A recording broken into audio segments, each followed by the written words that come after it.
to escape from his present sense fixation, to transform his present life into a dream of what might well be, he has but to imagine that he is already what he wants to be, and then feel the way he would expect to feel under such circumstances.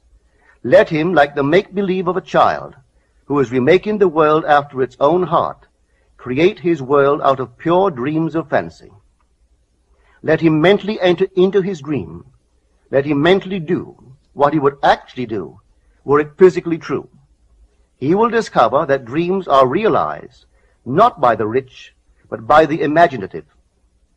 Nothing stands between man and the fulfillment of his dreams but facts, and facts are the creations of imagining. If man changes his imagining, he will change the facts. Man and his past are one continuous structure. This structure contains all of the facts which have been conserved and still operate below the threshold of his surface mind. For him, it is merely history. For him, it seems unalterable, a dead and permanently fixed past. But for itself, it is living. It is part of the living age.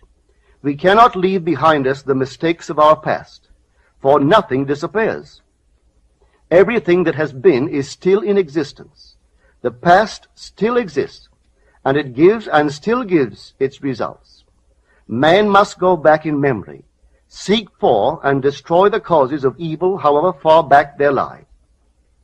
This going into the past and replaying a scene of the past in imagination as it ought to have been played the first time, I call revision. And revision results in repeal. Changing our lives means changing the past. The causes of the present evil are the unrevised scenes of the past. The past and the present form the whole structure of man. It is carrying all of its contents with it. Any alteration of content will result in an alteration in the present and future. Live nobly, so that mind can store a past well worthy of recall. Should you fail to do so, remember, the first act of correction or cure is always revise. If the past is recreated into the present, so will the revised past be recreated into the present. Or else, the promise that though your sins are like scarlet, they shall be as white as snow, is a lie. The question may arise as to how, by representing others to ourselves as better than they really were, or mentally rewriting a letter to make it conform to our wish, or by revising the scene of an accident, the interview with the employer, and so on, could change what seems to be the unalterable facts of the past. But remember my claims for imagining. Imagining creates reality. What it makes, it can unmake. It is not only conservative, building a life from images supplied by memory, it is also creatively transformative, altering a theme already in being. The parable of the unjust steward gives the answer to this question.